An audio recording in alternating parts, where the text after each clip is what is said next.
Hey there, you fucking degenerates. Mio here, and we're back today to look at the fake Halloween banner and event. So now, this banner from my previous video was released alongside the Platinum banner. And it's featuring the Season 2 Halloween characters that JP and Korea had from last year. So first of all, the thing about the event is, it's exactly the same as the Halloween, not the Halloween, previous one, the New Year event that we had back in like the start of, around like 2020 to the early 2020, late 2019, which basically you had to protect, you and 3 other characters had to protect the cake from enemies that were coming into the map. But the difference between the New Year event and this event, while the New Year event gave you, I believe it was a battle card, the Halloween event, and check this out, the Halloween event pretty much gave you free characters, free battle cards, and also souls for the characters. So this is a little kind of a generous thing from Netmarble, which is kind of surprising, but you know, it's not something unheard of, but I've already heard about the Marvel Future Fight controversy, so we'll see if, you know, Netmarble will be a little bit lenient on global this time around, because apparently Japan didn't seem to have gotten this this event. Well, actually not, it wasn't the event. They actually did get this event. They didn't get was the platinum packages. That's the one thing I didn't discuss from the previous video, was the platinum packages. That was the one thing that I am aware that Japan did not get. I'm not sure about Korea. But anyways, so we're here to talk about the fake Halloween characters and the battle cards. So let's get into our codex here and see what we got. So go down to the All-Stars, and first character we're going to take a look at is Hydern. So this character is gonna be a must for low cost arena. He is a defender, a purple defender, and his skills allow him to pretty much be a sustained type character, as well as be taking hits. So as you can see here, he's got Hydern's End. Inflicts damage equal to 587% of attack to an enemy. Inflicts 28% as bleed damage to the target every one skill for 7 seconds upon landing a skill. Inflicts damage equal to 644% of attack to an enemy, and recovers HP by 3% of damage dealt when attacking a bleeding enemy. Third skill is Moon Slasher EX, 596% of attack to an enemy. It's a basic skill. Stormbringer inflicts damage equal to 1099% of attack to an enemy, recovers HP equal to 5% of damage dealt upon every successful attack, which is the Stormbringer's his finisher. And his support strike skill is basically inflicts bleed damage equal to 6% of attack to all enemies every 1 second for 10 seconds. You guys need to see his skill. His skills are amazing. Watch this. See, look at that. That was pretty cool. It's a dash punch. They're all strike skills, except for his 2 finishers. The dash punch with blood and bats coming out. That's pretty sick. Second skill. It looks like a grab, but it registers as a strike, which is really weird. So, do that again. Grabs the enemy, pushes them up. It's pretty much a nice follow-up skill, and it throws them, it makes them airborne. Moon Slash EX. You know, your basic slash. You can use this as a finisher move. It's not really anything special. You really want to start with your S1, S2, S3, which is pretty much a no-brainer there. Then we're going to look at Stormbringer. There you go. It's a grab, and then it just like all the bats and blood, just like the blood coming out and the bats coming in. It's a beautiful skill. So let's see how Hydern's End look like. All right. He gives me this like feeling of this one Street Fighter character, Bison. Yeah. he actually, that actually looks pretty cool. He kind of reminds me of Bison in this type of like, with this type of attack. Ooh, we got a little lag there. That's actually pretty cool, I have to admit. Alright, so we'll go out. Alright, and so let's take a look. And also, one more thing, we're going to take a look at his score effects. 12% strike skill attack damage increase, 630 attack increase. Vampire increases critical rate by 5% for 5 seconds upon successful base attack, critical damage by 10% for 5 seconds. Hider Mercenaries increases attack by 10% for 5 seconds upon landing an active skill, gains super armor for 3 seconds when attacked while bleeding. Okay, so he does gain a super armor if the enemy is bleeding. If I read this right, if the enemy is bleeding and then he hits up with an active skill, he gains super armor. That's pretty good, but it requires you to hit that first skill. Defense plus 1,900. That is a big bonus for him, especially because he's like a big defender. Slap Somerset on him, and he's good to go. Continuous damage, enhanced bleed, 15% bleed attack damage increase, pretty nice. Attack style blue, 8% attack damage increase against blue elements. And HP plus 8,400. So he's actually got some pretty decent cores, I have to admit. That's some really good shit right there. So drop off that. Now next we're gonna go look at Blue Mary. Blue Mary. Oh, it just reset. This is the one character that I'm going to use my coins on. Blue Mary, not Hydern, because I already have Hydern. Blue Mary is one of my anticipated characters. So, Blue Mary is kind of like a support in PvE. The same will be for Xiang Fei when we take a look at her later. But her skills are very special. It's not going to be useful in PvP, you know, live PvP. Actually, it might be useful in League with the way that you can continue to switch characters. With Arena, not so much. So first we got Straight Slicer EX, inflicts damage equal to 598% of attack to an enemy. Gains super armor for 3 seconds when using a skill. That's pretty good, especially when you're looking at the Season 2 Halloween compared to Season 1, because all of the Season 1 characters have no super armor because they were the first batch of release. This is the second batch of release. So this is a pretty good sort of like on meta type of thing. Now people are saying, you know, hyper armor is the new meta. Not exactly. Super armor still has its uses. You just have to play a lot smart when it comes to hyper armor characters. Do they have the advantage? Yes and no. It depends on the character, however. Stun Fang combo inflicts damage equal to 649% attack to an enemy. So it's basic regular skill. This is the meat and crutch of her kit. M Splash Rose combo inflicts damage equal to 611% of attack to an enemy.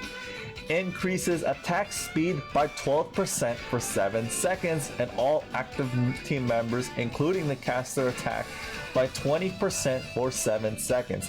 This is a good skill. Like a very good skill for PvE. And also very good once TCQ comes up, but you have to remember that TCQ has a cost restriction. So this is good for like a type of like, you know, type of like beginning set, or with a team of like that are like fast attackers. So you can pretty much do have like one of the Tekken characters, her leader skills allow her to increase attack speed. You can have her that, and then with Blue Mary, and then have another yellow character. I forgot who the Tekken character was, because I actually bought the schoolgirl outfit for her for like 40 bucks out of it. So you have that, or have a character with a attack speed lead, and then have Blue Mary with that. She's just a support. She's a great support. You know, don't really have her used for damage. You can just slap on the basic Kula set. Actually, you can slap on the Halloween set because all of Blue Mary's, Nurse Blue Mary skills are all strikes. And you'll see why later on with the set cards. M Typhoon, basic M Typhoon. Anybody that knows how Mary's M Typhoon looks like. So now we got the support type striker skill. Increases active team members' defense by 10% for 10 seconds and increases Halloween fighters' attack speed by 6% for 10 seconds. She is also a support for Halloween characters if you're using her as a link, which is pretty good. Because like we have the season 1 Halloween characters, and then you got the season 2. You use Blue Mary as a striker link. She's doing well for herself, you know. But I would technically say keep her as an active character because you know you're not really getting much out of those striker links anyways, depending on the effects though, you know. So she's balanced. So now we're gonna take a look at core effects. Abnormal status resist, stun, 60% stun duration decrease. Pivotal for supports. Unfortunately, you know, it's missing the petrify and freeze, but you're not really going to be getting a lot. You're not really going to get a lot of enemies with that. You're mostly going to get enemies with stun in the PvE settings. Attack plus 630. Nurse level 3 decreases attacker's attack by 15% for 5 seconds and attack speed by 10 seconds for 5 seconds when attacked. This is pretty good. It's got 12 seconds cooldown thing, but it doesn't really matter. This is really good, especially in like PvE settings, especially boss battles like the upcoming TCQ. Nurse, she gets hit, the boss gets reduced in attack and attack speed, which gives you more time to attack.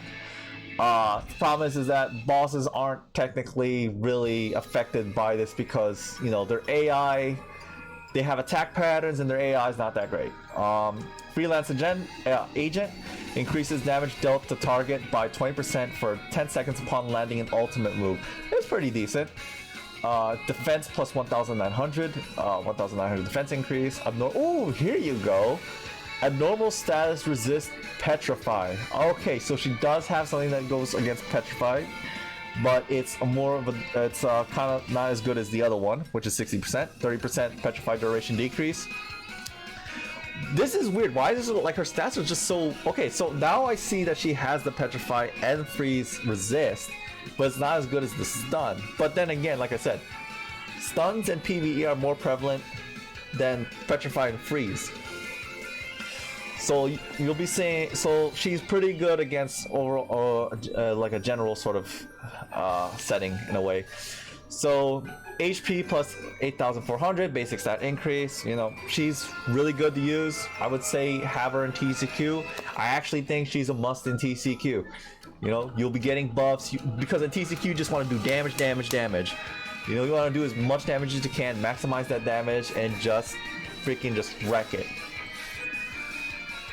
Alright, so one last but not least, we've got Xiang Fei. She's also a balanced character, red, and she is kind of like a support, kind of like a damage dealer. So her first skill is Dreamwave, inflicts damage equal to 578% of attack to an enemy. Sky Crash Mountain inflicts damage equal to 508% of attack to an enemy. And I forgot to show off Blue Mary's skills. I'll get down to it after I show off Xiang Fei. And then after we get Blue Mary done, then we'll get the Xiang Fei done. Now the second skill. Now here's the thing, like I said, this is a support type skill. And it's really good. Inflicts damage equal to 580% of attack to an enemy. Increases all team members' power charge rate, including caster, by 10% for 5 seconds when power is 2 or more. So Xiang Fei, depending how fast her skills are, and we're going to take a look at her cores, this is actually pretty good because most of the time you'll most likely be above the gauge of the 2 power bar gauge limit, you know, down to the 5. But the problem is that AI wise, if you guys are doing team battles, she'll be using her 3 PG gauge most of the time.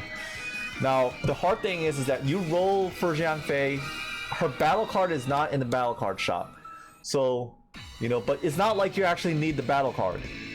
You kind of need the battle card only for the stat difference. That's about it. She won't be useful in PvP, but she will be really useful in PvE. So next, and her third skill is Flashing Elbow Thrust. Inflicts damage equal to 609% of attack to an enemy. Inflicts 29% poison damage to the target every 1 second for 7 seconds of the duration upon landing a skill. This is good. You know, she's a hybrid, a mix of a support for the attack, for the power gauge increase, and then now she's doing poison damage. And then her finisher is Ultra White Dragon, inflicts damage equal to 110% of attack to an enemy. And her striker support skill is basically deals poison damage equal to 6% of attack to all enemies every 1 second for 10 seconds. So you can pretty much just roll and then there goes the thing again. You can pretty much just roll the Noah set. Well, it's kind of a waste on the Noah set on her. Honestly, if you roll Noah set on her, then it's not that great. You pretty much are just cucking yourself in the foot, you know, for using a Noah set on her. But if for any other reason you want to use her in PvP, I mean, no one's stopping you.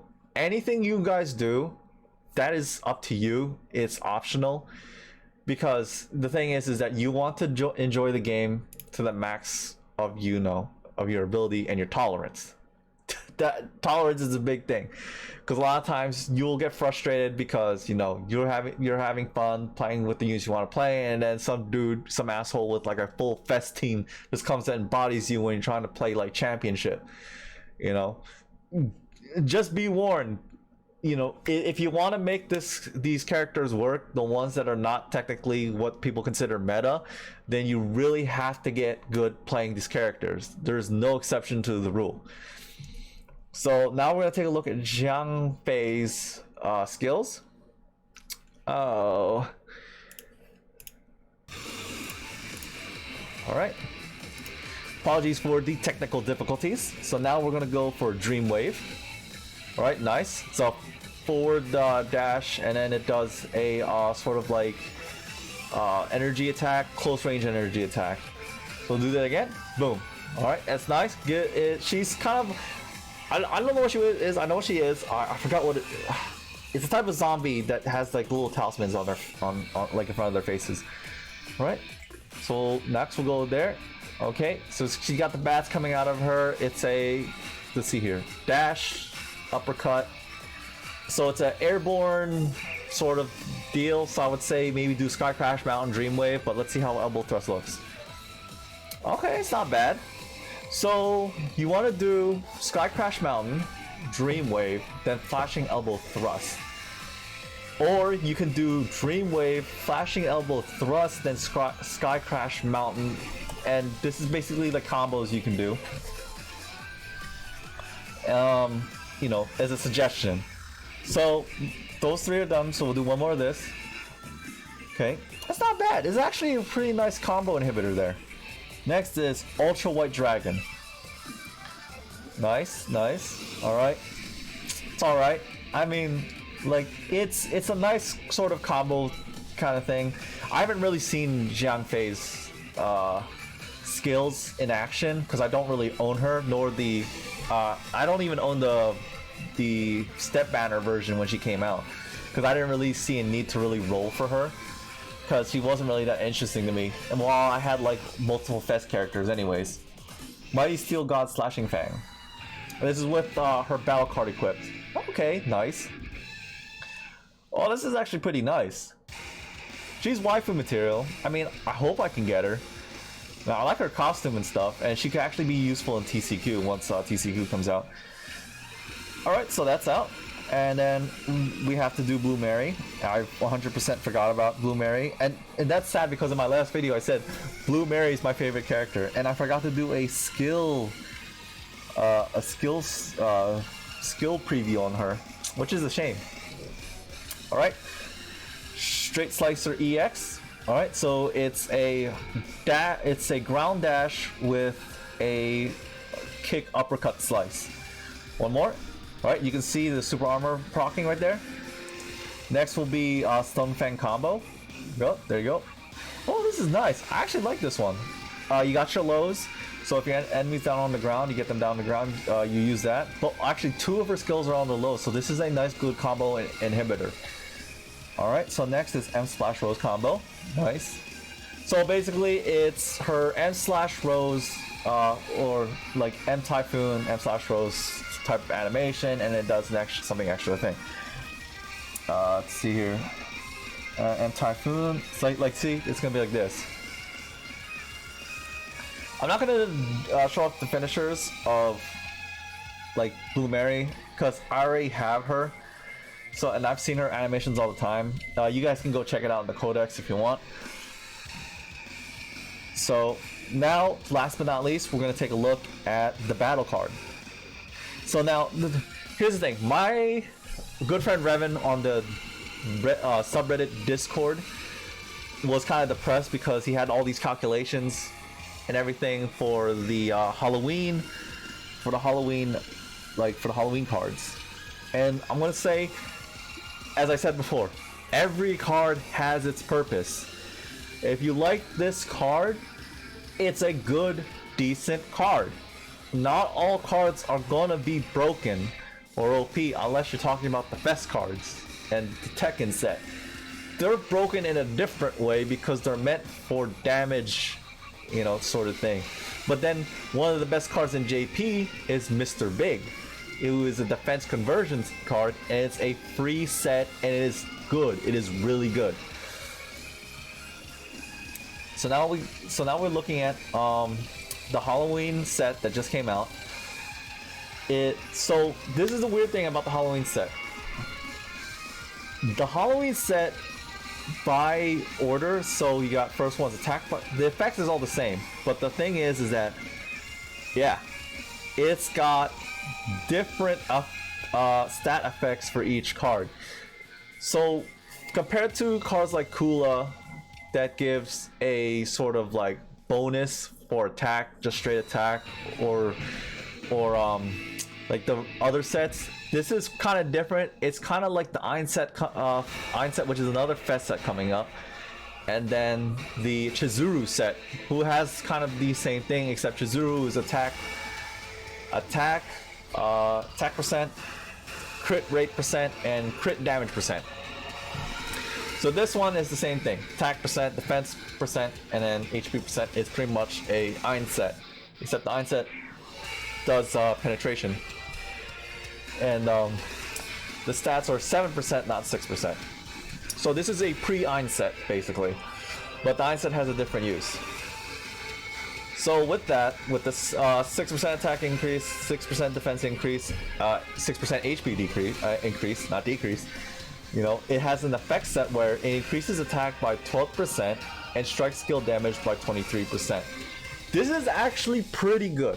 I'm not going to lie, because you're actually getting the 12% damage, like, you know, 12% attack. So it pretty much can be borderline just as good as the Kula card.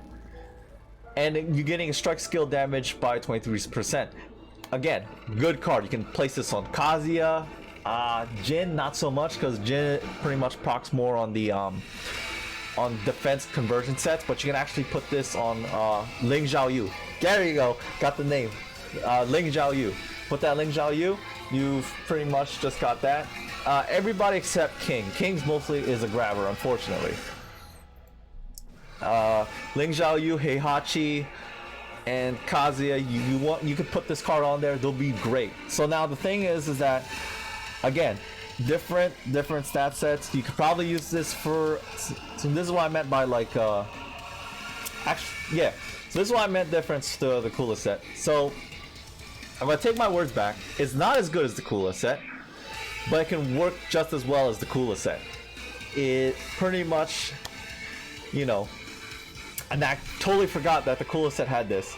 increases attack by 17.8% for 5 seconds upon landing a critical skill. So you got the 15%, and then add in the 17%, you got 32%. You know, I always say this, I believe the coolest set is the best general card in the game. Reason why I say that is accessible. You can always draw for it. It's in the general pool. It's not limited. So if you're lacking any cards, coolest set's the best. Coolest set's the best set that you have. You know, any sub under than that, I would say would be the Chizuru set. Chizuru set has the attack increase, critical rate increase, and then critical damage increase. But you want to use it on characters that have the critical rate. Have high chances to do critical stuff. So overall, all these cards in this banner are good. The card sets are good, the characters are good. You know, you want to have these, if you want these characters, go right ahead. I have a good suspicion that we will be getting season 3 of Halloween this year. That's right, we'll be getting a more power crept version of the Halloween characters. So, you know, look forward to that. So that'll be all for today. I hope you guys, you know, like the content. Please sub, you know, to my channel if you want to have more of these analysis videos. Whether or not I plan to, again, like I said from previous video, I do not plan to do any summoning videos, but I will do a lot of character showcases and also, like, you know, some more analysis when it comes up, and possibly announcements whenever we get them in the game. So see ya, you fucking degenerates, and I'll catch you all next time. See ya.